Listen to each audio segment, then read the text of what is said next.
Hello, welcome to English Mastery Hub. Today, I want you to challenge your English with this podcast of Jay Shetty and Ed Milet. This podcast is about the value of forming positive habits. How changing our mindset into doing one more thing daily can lead to achieving more goals, finding every opportunity as a growth ladder, and learning how to appreciate the talent you have in you to help improve your life. By listening to this podcast, you can improve your English as well as your mindset to form positive habits. So let's get started. This quote by Thomas Edison said, "When you feel you've exhausted all options, remember this, you haven't." I love that. That's the power of That is one the more. power of one more. And so I have lived this book in my life. Like I have lived this mindset, and it has changed my life because I've always been just one step away, one habit away, one mindset away from this amazing life that I'm grateful and blessed to live. Well, that's the truth, right? You're right. And I think the great lie in life is that, some scriptures say, well, where there's no vision, the people will perish. Whatever your scriptures are. Really, do you have no vision? If you ask the average person, you want to be happy or sad? What's your vision? They'd say, I want to be happy. You want to be rich or poor? Most people say, I'd like to be rich. Do you want to contribute or make no difference in the world? I want to contribute. Do you want beautiful memories or no memories? I want memories. So there's a vision. Our issue is depth perception. We think it's further away than it is. And because we think it's so far away, Jay, we create patterns and behaviors in our life that perpetually keep it there. Ooh. And that's what we do in our life. But what if that's the great lie of life? And what if the truth is that you're one relationship away, one meeting away, one conversation, one podcast, one interview, one new thought, one new emotion, one new tactic or strategy away from completely changing the trajectory of your life. And everyone that you and I know that we both work with, that we're blessed to work with in our lives, the truth is it was one decision, one meeting, one extra rep, one more phone call, one thing they did that changed their trajectory. Then the question then becomes, how do I do it? And so the strategies are in the book, but conceptually, that's 100% how you change your life. Yeah, and you're so right. I was thinking about this morning. Last year, I had a double hernia surgery on the front. So I couldn't walk for about a month. And when I say I couldn't walk, I mean I literally couldn't move. Oh my gosh. It was I felt like I was teaching myself to walk again. That's how it felt. It's really interesting what you just said about how we perpetually push it far away. I would wake up every morning and my mind or my initial mindset was it will be gone today. Yeah. It must have gone today. Today it will be fully healed. I'll be fine today. And I would wake up and I wouldn't be. And I would feel like healing was so far away. Yes. It would be 80% away that I was missing out on the 1% change since yesterday. You got it. Since yesterday, I made a 1% change. I wasn't feeling the same pain in my nerves. I was able to be flexible by 1% more. Yes. And I was missing out on all of that because I was so obsessed with how far I was. That's the journey. And the thing, and what happens is when you live with an expectation that these one mores exist, the reticular activating system in your mind filters them into your awareness. I call it the matrix in the second chapter of the book. When you wake up believing, hey, I'm one decision away, I'm one meeting away, one relationship away, that's not hokey. Your mind begins to filter the people, places, and things into your awareness. You develop something called sensory acuity. You hear conversations you weren't hearing. We've all had that experience where we're on an airplane. I can't stop hearing these people over here. Or you walk in a loud room, but you can hear your own name auditorily over all the other names in the room. That's because it's important to you and it matters. You see things. And so when something becomes important to you and you believe it to be true, the RAS goes to proving it for you. And where I learned this, ironically, I talk about it in the book, is my father was an alcoholic and had tried to get sober many, many times. And I'll never forget it, Jay. We were driving to a baseball game of mine. My dad started crying. I'd never seen my dad cry before. And he pulls the car over, and he still isn't looking at me, but he's crying, and he says, Eddie. And then he turns to me, and he goes, I'm going to try to get sober.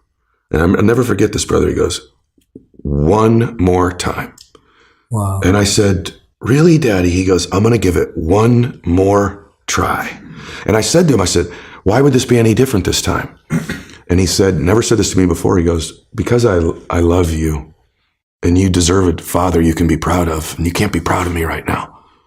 And I think every great thing we do in life is one away, but it's also born from love. To talk about your book, when you love people or you love something so deeply, if that love is greater than what the obstacles might be, now you got a shot to do it. Then my dad gets sober. He comes home from rehab. I say, Daddy, are you never going to drink again? And he said, I can't promise you that. I can promise you I'm not going to drink for one more day at a time. Wow. And he lasted the rest of his life stacking those one more days up. And so I know the power of one more. And Jay, the other thing, I also know humans can change. I watched my hero do it. I watched my dad live my first 15 years. Saw him in a lot of fights. Wow. A lot of lying, a lot of difficult times. And then I saw this man transform. And in life, we're most qualified to help the person we used to be. And what we think in life, and I hope everybody gets this, we think the things we're most ashamed of, embarrassed by, our divorce, our bankruptcy, or maybe we've just always been average and ordinary. This disqualifies me from being successful and happy. What if that's not true? What if the hardest things of your life are the very things that qualify you? I'll give you an example. You know, my dad got sober. Somebody helped him. My dad was going to take his life or lose his family, and I didn't know who it was till months ago. Some precious human being whom I didn't know. In my dad's darkest hour of his life, Jay said, I'll help you. I'll help you. Little did that person know I'd be his son, and I'd help millions of people, and I'd be on Jay Shetty's show, and we both help millions of people. And the more ironic thing that this person helped my dad is what qualified them to help my dad. They were a drunk. They were an alcoholic. They at one time were a drug addict. They at one time were lying and stealing and living in the shadows. The very thing that person probably figured that disqualifies me from having a successful life was the one thing that did qualify them to help my dad. So if you're listening to this and you've had something you're ashamed of or a failure or a setback, you're most qualified to help the people you used to be. And that person, that alcoholism they suffered with their drug addiction helped my dad live those one more days forever. That is the best explanation I've heard of how pain turns into purpose. That's right. The thing that brought you down, that broke you down, that made you feel like you were losing everything. That's right. Gave you back everything when you used that to serve the people that were struggling with it. And then there's a purpose. And, you know, if you can survive the temporary pain in your life, and all pain is temporary. I watched my father pass away last year. He was in tremendous pain. Even our bodies are temporary. Only our souls are permanent. If you can survive the temporary, on the other side of temporary pain, you meet another version of yourself, another insight about yourself. And that's why it's so important to grow as a person, because the more we grow and become a new person, we can help those that used to be like us. And that's why you and I are so addicted to growing and learning, and we're curious, because if you used to be a broken person and you no longer are quite as broken, you can help broken people. If you used to be broke financially and you no longer are, you can help people. Whatever you do for a living, at one time you didn't know about it, and now you do. You can help those who need to know about it. And so you're immensely qualified if you understand the power of doing one more. Oh, I love it. I love it. Tell me about, so let's say, and you probably come up against this all the time. A lot of the people say, okay, I'm going to practice that. I'm with you, Ed. I love you and Jay. I'm listening, and I go, yes, I'm going to practice the power of one more. Now, what I find, and this is why you're so great at teaching this, because you're not teaching it as a gimmick, a glitch, or like a little affirmation. This is like real. It makes sense. Like, it works. People get so tied to the result that when they try it the next day and the sales meeting doesn't go their way, or the pitch doesn't go their way, they go, it doesn't work. It doesn't work. Why didn't it work? And how should we respond when we fail or get rejected the next day? Well, it didn't work because you're so attached to the outcome. I coach a lot of athletes. I know you do as well. And one of the things that's a really nuanced thing in life, it's great to have goals. You should have goals. I want to do this or that. But in the moment of execution, you have to separate from outcome in the moment that you're executing, and just be present and exist. I talk about this in the book. Here's what I would say. If you're going to win long term, 95% of people have an operating system in their mind where they operate out of history and memory. I like that. And about 5% of humans operate out of vision and imagination. So the reason we're so much happier, I believe, when we're children is we have no history and memory. So we operate out of imagination and dreams and vision. But at some age, some people it's 5 years old, some it's 8, some it's 18, some it's 28, they create a history. And that history then becomes the operating system. So even if they take on a new behavior or tactic, they're operating out of a pattern of thought and belief that's historic and memory-based. And so the number one thing I would say is begin to operate out of your imagination again, out of your vision again. Create from that place. If you create from that place, now you're not tied to the result in that moment. You're giving yourself space to imagine and create something new in your life. That I've never heard that in that language, man. That is so powerful. Thank you. You're so right about as kids how we don't have any memory or history, so we don't have any blocks, we don't have any limits. And begin to listen to the people around you. People say, hey, you're the product of who you hang around. How do I know if they serve me or not? Here's one way to just deduce this, because they could be beautiful people who care about you, and they might even support you. But when you're with them, what are you ever have those friends you're with them, you're like, you remember when, you remember that party, remember that thing? Yeah. And if your friends are constantly bringing you to the filtration system of memory and history all the time, think this through.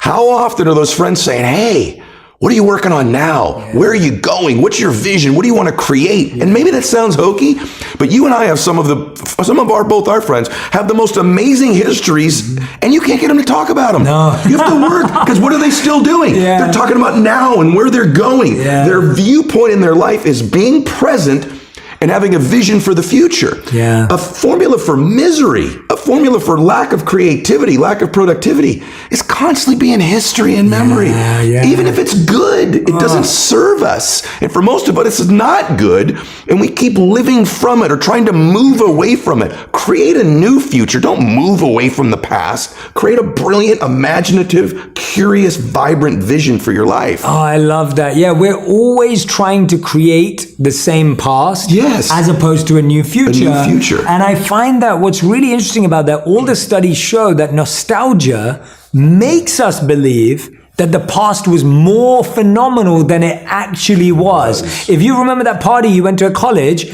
it's better in your memory than it actually was. If you actually could have gone back and remembered how you felt hungover and what you broke a bone or whatever happened, but now in your memory it's beautiful. Beautiful. Right? So our memory also is slightly warped of the past. No question. It can make things feel much better or much worse sometimes. No question. But what's really coming out for me right now is this idea that it's something you said a couple of moments ago, and it sparked a thought for me. I remember the story that Vanessa Bryant told about Kobe Bryant after he passed away. I was fortunate enough to interview him about 3 months before his tragic passing. And she told this story, and she said that Kobe would play through every injury.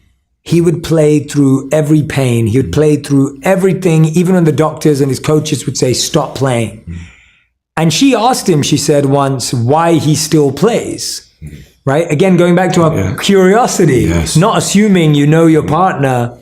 She asked him, why do you still play? And this is just her and him. There's no cameras, she's telling this story, but at the time it was just them two.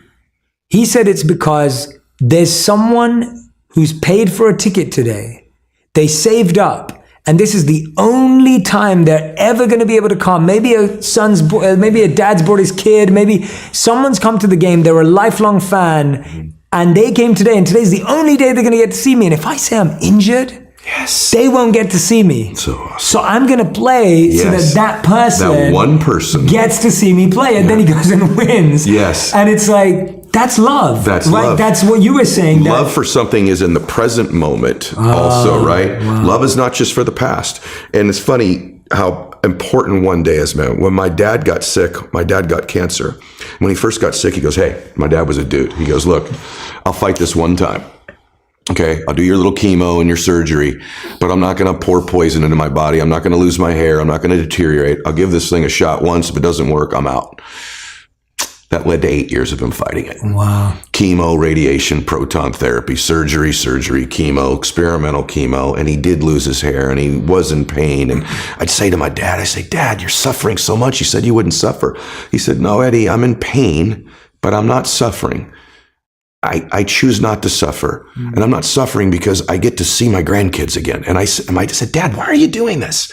And he said, you only understand the power of one day when you're threatened with never having another one. I'll do anything for one more day. Get to be with you one more time. Give your mom a kiss one more time. Maybe I'll see one of my granddaughters get married. And he goes, I'll do anything for one more day. The beautiful thing is I was actually with Kobe a week before he passed away. We were in the same gym. Our daughters played volleyball. And ironically, that day, I watched Kobe walk out of the gym. There was only a couple dads left. It was late at night. He stayed and I stayed. And he had his youngest daughter in his arm and he was rubbing his other daughter's back. And I remember taking note of it because I was with Bella at the other end of the gym. And I remember thinking, I don't hug Bella enough. I need to hug. No joke, bro. It's in the book. I went, I got to hug Bella one more time every day. Not just once a day, plus one more time every day. My daughter's going to get extra hugs because Kobe does that. What if I could have said to Kobe when he got in his car, Kobe, you have one more week, brother. Tell those that you love them. Get it right. Whoever matters to you, make it right. Call your dad, make it right. Call your mom, call your family. What if the day before you could have said, Kobe, you have one day left? And my dad, same thing. I was with my dad when he had 1 day left. I was with my dad when he had 1 hour left. I was with my dad when he had one breath left. And when we begin to think of our life that way, the power of right now and having one more moment and one more minute is so beautiful. It's so blessed. It's so big. It's so amazing. Why would we spend that minute in history? Why would we spend that minute in the past when we could be fully present and creating the future? And so, I think most people think, Jay, everyone else is going to die. I think they just, I'm not going to die. Or they go, I'll get around to being happy.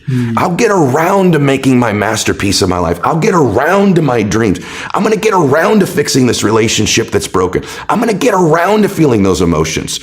And then it's another day and another day. And they keep it in the distance until there are no more days. And I don't care if you're 18 years old listening to this, 28 or 48. We don't know if we have one more day or 100 more days or 1,000 more days. But we know this, there'll eventually be a time where we don't have any more days. And so why would we spend the ones that are coming looking at the past? And so my dad really taught me those lessons in watching him pass away.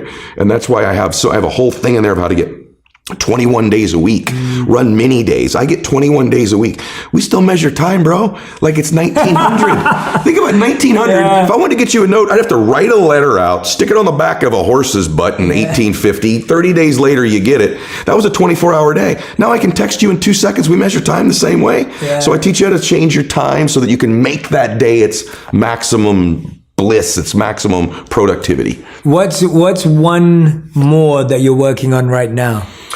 Right now, it's an interesting season of my life. I have a TV show that I did with NBC that's called Change that I think is, has a chance of getting picked up. But my one more that I'm working on right now for me and my life is my peace.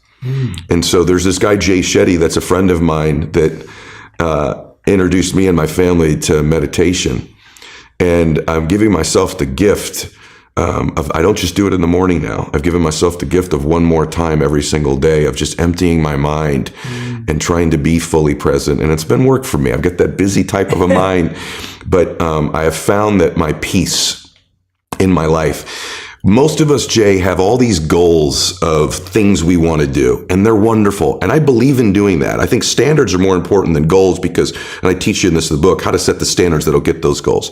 But we really don't want the jet. We don't want the hit song. We don't want the amazing relationship. We don't want the $1 million. We want how we think it'll make us feel. And what if we began to become more intentional and outcome oriented about the things we feel in our life? And it took me a while, but now that I'm older, when I feel strong, when I feel blissful, when I feel peaceful, is when I produce the physical things that I want, not the other way around. Oof. And so my one mores are more emotional focus. Most of us, then I'll come up for air here, have an emotional home. There's 3 or 4 or 5 emotions we experience on a regular basis. I write about it in the book. And no matter what happens, we find a way, even if they don't serve us, to get those emotions. If your emotional home is fear, anxiety, worry, depression, anger, you find a way every week to get that emotion. But what if that emotional home could become bliss and peace and joy and creativity and ecstasy?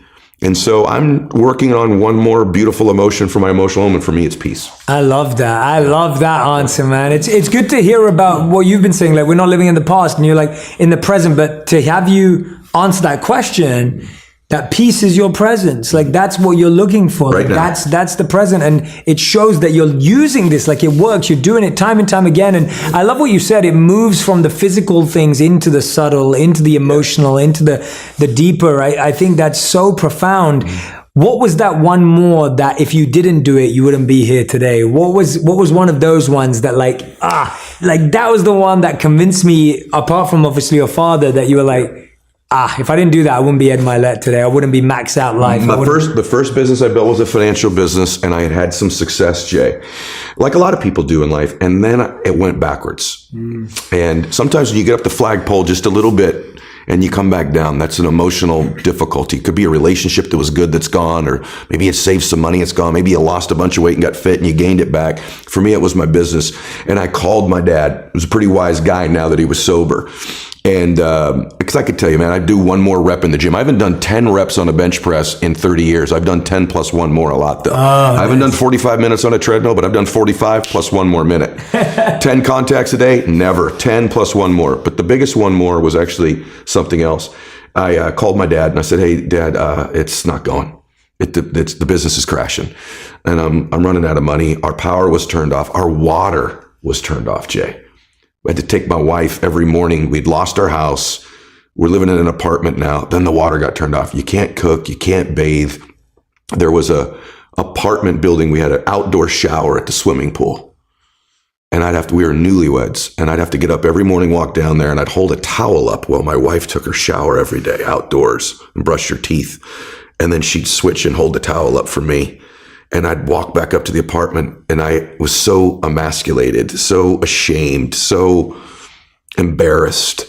And I was living a nightmare, selling a dream to everybody every day. We can do this. A lot of entrepreneurs or people can relate in their life. And anyway, I called my dad that night, and I said, I think I need to pack it in. I need to go get a job, and this success thing is not... It's not for people like us. And my dad goes, Eddie, you don't have to decide you're never going to quit. He goes, just don't quit for one more day. See how you feel tomorrow. I go, Dad. He goes, just don't do it for one more day. And I got up the next day and I still wanted to quit, but not quite as much. And then I went one more day. And I found myself about 30 days later, I didn't want to quit anymore. And thank God the one more I did was I went one more day without quitting. And I'm so grateful I didn't quit on my dream.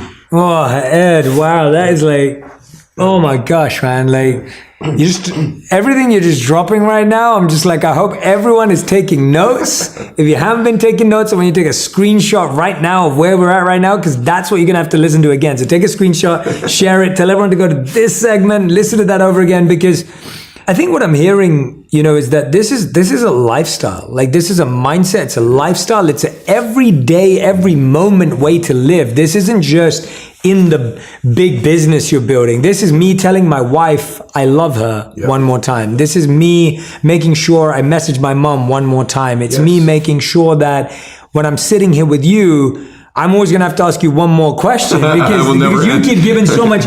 No, but you keep giving so. Well, that's what you just said. It will never end. I think if people feel like they tried a lot and then they start building up resentment and like pain and bitterness towards that path. And a lot of people also that I know, they just think that there are some people who are meant to be. I agree with this. And then there are some people that are not meant to be. That's correct. And they carry that with them. And it comes from this like, oh yeah, you were meant to be this, or that person was meant to have it. But for me, this is where, and I heard that kind of come up in what you were saying to your dad, like, it doesn't happen to people like us. How does this principle apply to someone who's in that Brother, space? best question ever. Because I grew up with you have an alcoholic dad or a drug addict, or maybe you come from divorce, or maybe your parents just didn't love you enough, whatever it was, didn't tell you they loved you enough. It's hard to have self-confidence. I was a little guy. I got bullied in school, and and even at this age now, bro, if I'm being completely honest, self-confidence, we all teach that it's, part of keeping the promises you make to yourself. But what if you raise the standard a little higher? You keep the promises you make to yourself, plus one more. Because for me, self-confidence didn't come easy. I think in life, ultimately you're going to get what you believe you deserve. And if you're wired like me, I didn't think I deserved a lot. I didn't even have a dad who could stop drinking, right? I wasn't 6'4". I don't have an incredibly high IQ. There's nothing really that impressive about me, nor were people very impressed with me most of my life. So that was my pattern. That was my history. That was my memory. And so I could wait around until I developed tremendous self-confidence, or I could begin to do things every day that were small. They're not major. And over time, when I did those one more calls, that one more meeting, that one more book I read, that one more podcast, not only am I doing more reps, so the likelihood of me being successful is bigger, but I started to convince myself I'm doing things other people aren't willing to do.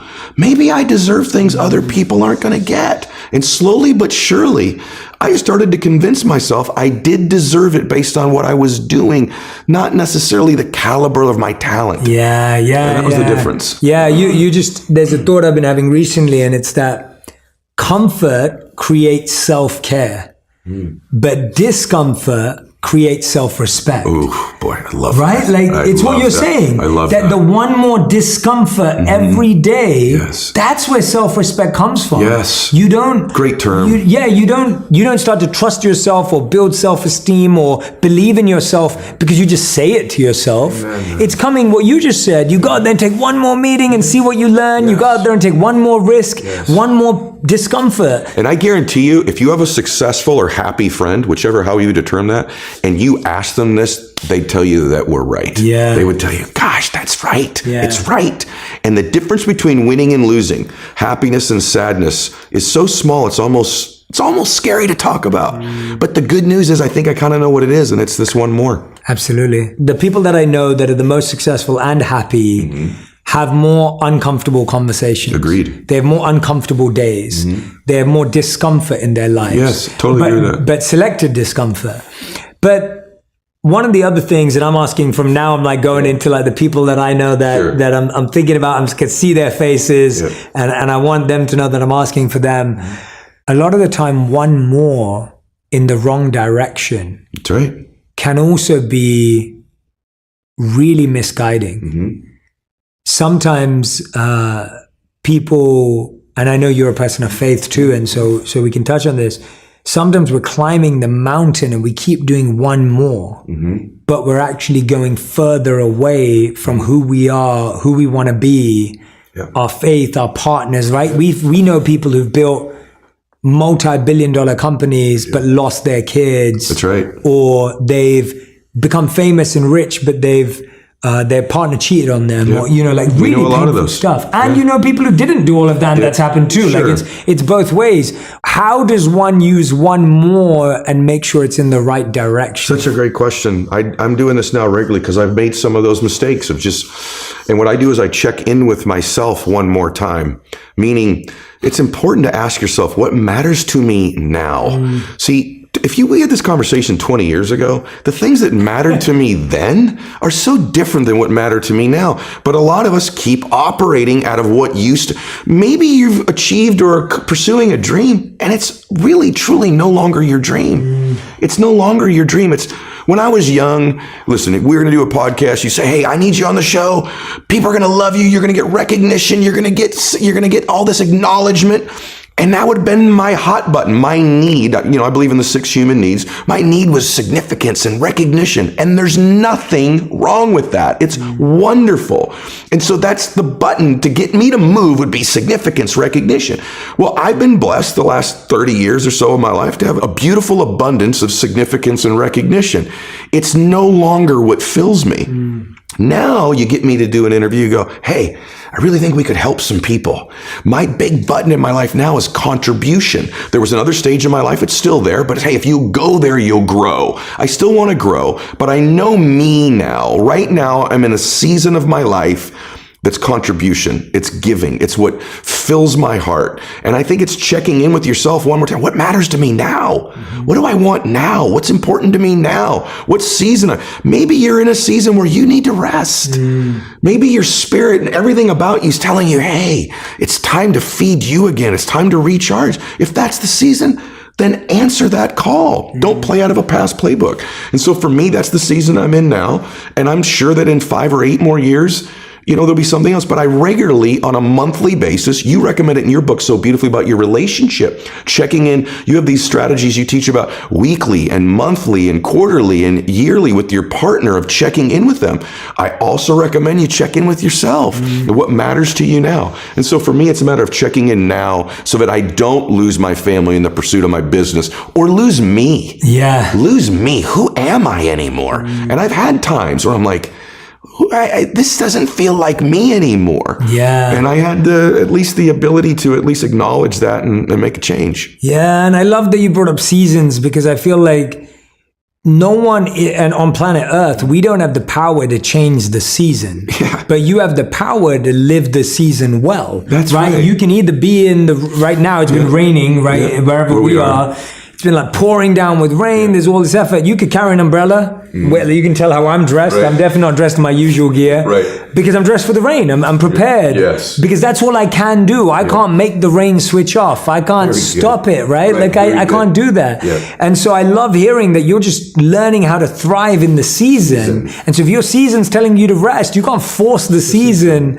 And you have to live it through. You have to experience it. I think you have to remember one thing, man. I think it's just easy as a person to forget this. And I just would love to say this because you have such an amazing reach. Each of you and I included, we were born to do something great with our life.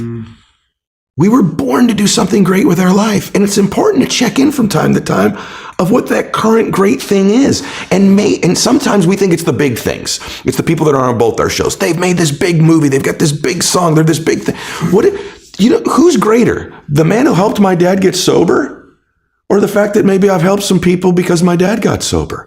That one act was greatness in his life, that kind moment with another person that says, I can help you. Let me connect with you. And so don't discount your own greatness, your own call to do something great. And it doesn't have to be a script or a play or a book or a speech or on social media. It's just doing something great, and you matter. I don't mean this hokey. I'm telling you the truth about you. You matter. You were born to do something awesome with your life. Your family's supposed to do something great as a family. And maybe it's just checking in and reminding yourself of that, and then asking yourself, what is that thing right now in my life? And so I just think that reminder is so important that, it's great to voyeuristically look in on successful people or what we think are successful people. It's also important that the camera turn back on you and go, you matter. You matter. You are great. And that's probably the most important thing we'd say today. Oh, gosh, man. Yeah. And one thing you just clarified beautifully is that great doesn't have to be big. No. And big doesn't mean great, right? And I think we're so obsessed today. We are. In that to do something great, it has to be big, it has to be bold. When I think about myself, honestly, Ed, and I can say this to you because I think in these sessions and when we spend time together, you've heard my heart. I was one of those people who actually never believed I could do any of the stuff I've done. I never set out when I started and I was like, one day I'm going to be, I didn't have any of that. That's not how I'm wired. I was wired in I want to serve. Yeah. I'm going to serve whoever comes, whether it's 5 people, 10 people, I'm happy. I'll serve them. And as I started to do that, I got more confidence. Okay, now I want to serve larger groups. Okay, let me serve them. And then it was and I never believed at any point that there were these arbitrary, abstract goals of number one this. Those weren't how I set out. And so when I'm listening to you speak, I hope someone's out there thinking, Jay and Ed, I'm like you guys, where it's I don't vibe with all that motivation, I just vibe with the fact that I want to have a great impact, like the person that helped your father. Yeah, and you know what we've both found in our life too, just to give you insight from someone called me seasoned today. This is that the universe or God really prepares you to step into the next room when you step in with some faith. And so maybe it does start with 5 or 6 people, and maybe that's enough, but perhaps in that space you're in, there'll be a little door open. And if you step into that one, you'll find, I think we think, I have to have it all figured out. Yeah. Wozniak's a good buddy of mine who started Apple. They didn't, they were a board company. They didn't know they'd be doing this someday. They stepped into the next space. And one thing I think we also want is an immediate result. And I talk about this in the book, maybe this will be the last little thing I'll share with you, but I went to a birthday party as I was writing the book, and it was for a young boy, and they had a piñata. We've all been to especially living in California, you have the piñata. And so what they did is they took each of these little guys, they blindfolded them and spun them around, and they're all dizzy and they're swinging and they're not even near the piñata. That's life. A lot of times you feel like, man, I'm blind. I don't even know where I'm swinging right now, but I'm swinging. And so each kid hit the piñata and the candy didn't come out. And so they take the blindfold off. That kid got tired. The next little boy came up, spun him around. So like 7 of them hit this piñata. No candy came out. The last boy, the smallest boy, the youngest boy there, they throw the blindfold on him. They spin him around. He's swinging too. That's life. You just sort of swinging, right? They finally point him at the piñata. He hits the piñata just once. Bam! All the candy comes out. And all the kids jump on and celebrate. And I'm watching that and I'm going, now who broke the piñata? Was it the last shot? Or was it the cumulative blows of each of the shots on the piñata? Well, we all know the answer. It was the cumulative shots. Life's a lot like that, man. That we're taking shots, but we don't see any physical progress. But every one more we're doing is compound pounding progress. And in life, you have to be willing to buy into what is invisible progress. Most people quit on their dream, quit on their vision before the candy comes out.